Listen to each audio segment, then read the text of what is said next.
The Republican platform seems to be that they're going to lower taxes just like Ronald Reagan did. And remember, when Reagan did all that, bringing the tax rate for the affluent down from 70 to 28%, the economy did revive, right?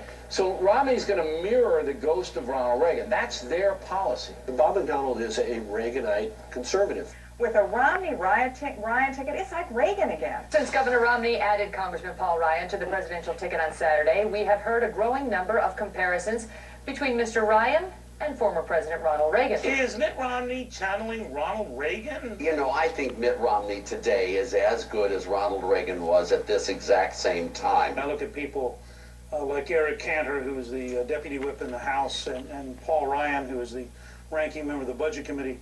I see a new generation of Reagan-like lower tax, more economic growth, very smart, aggressive younger members. Mitt Romney spending a lot of time yesterday sort of echoing Ronald Reagan and taking the 6-state bus tour across the heartland. I do think it begins and ends with Scott Walker. He's the Ronald Reagan of our time. Art Laffer says Yogi Berra was right. It is deja vu all over again. Ronald Reagan's former top economic advisor on the guy some are calling this generation's hipper-gipper. Rubio, the Republicans have got probably one of their best communicators since Ronald Reagan. Marco Rubio is a great politician, has how he's Reagan-esque. Who's next is what they said at the end there, man. Who's next? So they actually compiled a list.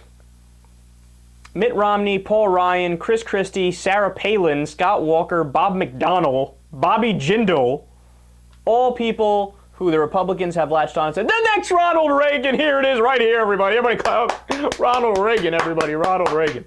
So here's the big takeaway from this. And by the way, this is another one of the main reasons. It speaks to a larger issue and is one of the main reasons why the Republican Party is viewed very pathetic in today's day and age, right? It has to do with the fact that they're dating themselves, right? In their mind, it's still 1982.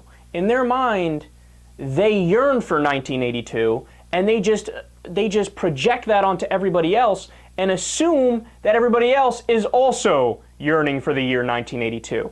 But that's the problem, guys. Nobody's yearning for 1982 but you, a very small portion of the Republican base. And it's kind of pathetic. It really is. Have you ever heard of trying something new, right? I mean, look, the Republicans, they've run their course with the Southern strategy. The idea that all you have to do is appeal to the base, to Southern white males, the racist vote, and get them out and win an election that way. The demographics in the U.S. are switching. So you can't run an election like that anymore. Pat Buchanan once on MSNBC was asked the question very straightforward. He said, look, how do you feel about the fact that the Southern strategy is no longer going to work anymore? And he didn't say, oh, we didn't use the Southern strategy. He said, we had a good run.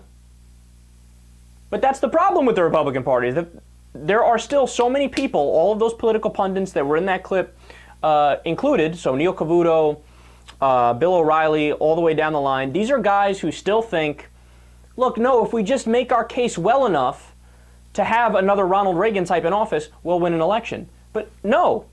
We don't want a Ronald Reagan anymore. His time is come and gone, right? It's really, really sad.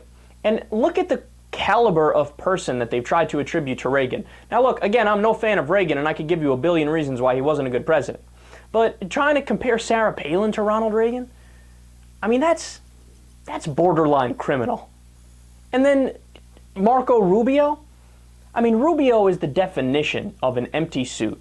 I mean, he's a guy who wants to be president so bad, and he's so narcissistic and so selfish that he doesn't bother to learn really well the intricacies of policies and even try to appear smart. He just appears like let me position myself properly and button myself upright, and I am going to give the response to President Obama as I read the teleprompter here, and I will tell you that we need to make sure government is bad and capitalism is good, and don't you guys love me?